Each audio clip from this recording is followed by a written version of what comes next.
selamat sore Pak Gita dan Bung Rocky. Saya Archie, saya mahasiswa dari MBA SBM ITB Kampus Jakarta. Di MBA SBM ITB. ITB? Iya. Sekolah bisnis? Iya. Nah, saya tadi ngajar di situ. Saya tertarik tadi dari yang terkait digital demensia dan juga tentang mulai berlimpahnya informasi yang bisa kita dapatkan di internet gitu. Dan itu berkaitan dengan bisa dibilang kemampuan dan juga kemalasan kita untuk berpikir.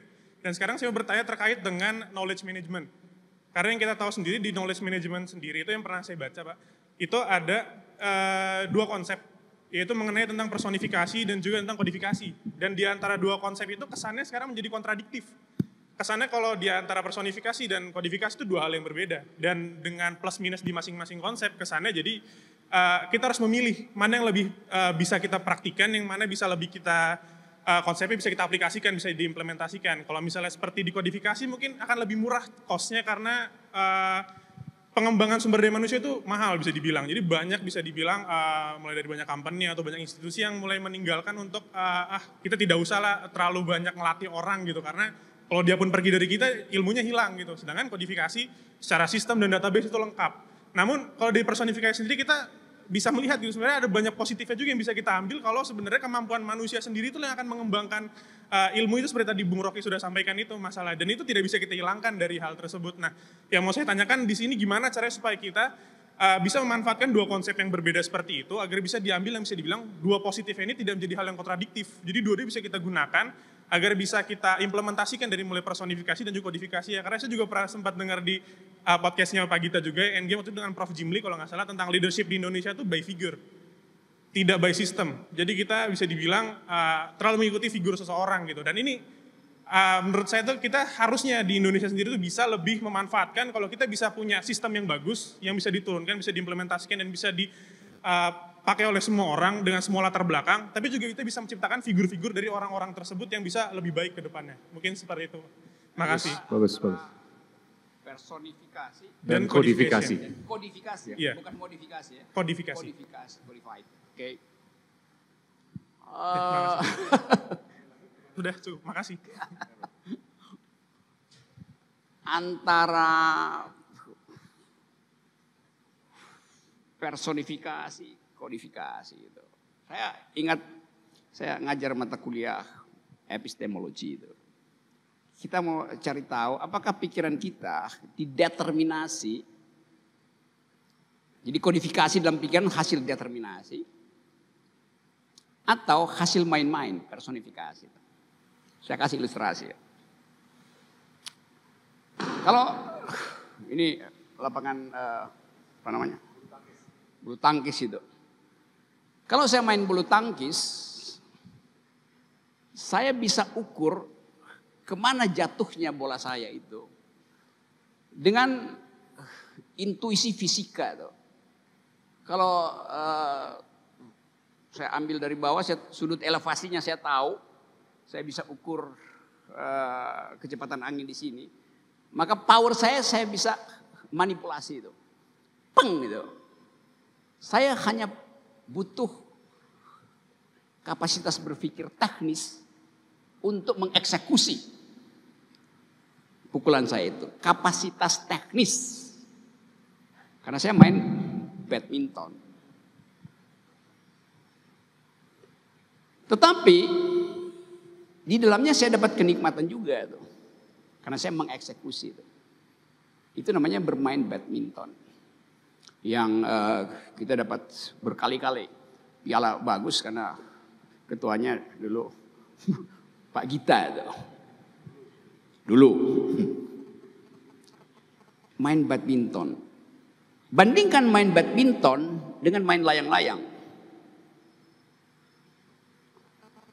Di dalam main badminton, kegembiraan saya kalau saya mengalahkan lawan dengan kalkulasi teknis tadi itu. Arah angin, gravitasi, velocity, initial force-nya, elevasi sudut, dapat itu. Terus saya senang karena saya mengalahkan orang. Tetapi bermain layang-layang yang lebih menggembirakan bukan ketika saya memutuskan lawan orang, layangan orang, tapi ketika kita berebut layangan putus. Bagaimana cara Anda menangkap layangan putus? Nggak ada ilmu fisika di situ. Karena kita mesti berdansa dengan si layang-layang. Di situ kegembiraannya. Bisa bedain nggak? Jadi menangkap layang-layang itu perlu kecerdasan ekologis, bukan kecerdasan teknis. Masuk di dalam ekologinya tuh. Dapat enak ketawa-ketawa tuh.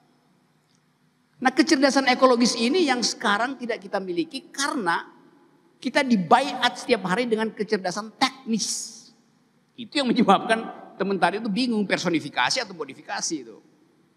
Padahal ada bagian yang kita sebut tadi keputusan ekologis kita, yaitu kita mau menikmati itu, bukan kita dideterminasi oleh ini atau itu. Tapi nanti Anda bercakap-cakap, kenapa Anda pilih ini, kenapa Anda pilih itu. Keputusan itu bukan bermain badminton atau nangkap bola baseball. Tetapi di dalam kondisi ekologis kita mesti menikmati apapun yang tersaji sebagai permainan. Jadi bayangkan misalnya kalau saya dulu pernah ngajar, di tempat kamu saya pernah ngajar logika tuh di sekolah bisnis manajemen ITB itu. Saya pernah ngajar apa ya? Di MUI juga saya pernah ngajar mata kuliah namanya Design Logics itu. Itu ilmu untuk menghasilkan keruntunan dengan cara bercakap-cakap dengan klien. Jadi kita sama-sama bangun logikanya karena percakapan dengan klien itu. Kira-kira begitu modelingnya di situ. Saya diminta itu, saya juga gugup, saya belum pernah tahu nih. Tapi kemudian saya baca-baca model Harvard segala macam itu cara mengambil keputusan tuh. Lalu saya bilang saya bisa ngajar. Lalu orang kaget. Lu nggak pernah belajar manajemen? Tapi bilang bisa, gue bisa belajar. Dalam 1 minggu saya belajar, lalu saya ngajar di situ. Dan orang merasa saya profesor di situ. Teman Pak kita waktu itu ada di situ, yaitu Dipo Alam. Belakangan dia, iya lu terangin sesuatu yang, iya lu mau jadi mahasiswa gue, jadi gue terangin itu. Tapi itu yang mau saya terangkan bahwa kita bisa mengambil satu, sebut aja cleavage, satu celah untuk menerangkan pada orang yang tidak pernah terpikirkan, yang saya sering sebut do think the unthinkable. Itu yang memungkinkan terjadinya percakapan. Karena Anda mengambil sesuatu yang tidak dipikirkan orang. Kalau soal personifikasi orang tahu bahwa seluruh akan kasih seluruh atribut Anda pada keputusan itu. Modifikasi, kodifikasi ya. Kodifikasi artinya Anda tinggal lihat algoritmanya tuh, apa namanya, follow the decision itu. Nah kita mau ambil bagian yang tadi, yang saya terangkan tadi bahwa kenikmatan kita adalah berdansa bersama si layang-layang. Dan itu orang akan anggap sebagai, oh itu hal yang baru ya, hal yang lain ya. Jadi di situ sebetulnya, nah, bangsa ini juga begitu. Ini bangsa ini terpecah antara golongan personifikasi dan golongan kodifikasi itu. Kan begitu kan, politik kita begitu. Jadi aspek-aspek itu yang ingin kita bangun sebagai percakapan sebetulnya. Nah percakapan itu tidak mungkin dipastikan melalui kodifikasi. Kodifikasi itu udah kita bicara dalam struktur itu.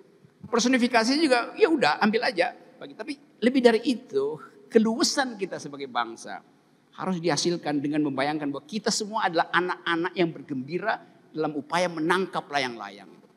Tinggalkan ideologi politik yang udah beku di kodifikasi atau personifikasi yang sekedar dia peroleh karena dia lihat elektabilitas dia oleh lembaga survei yang sebetulnya abal-abal itu.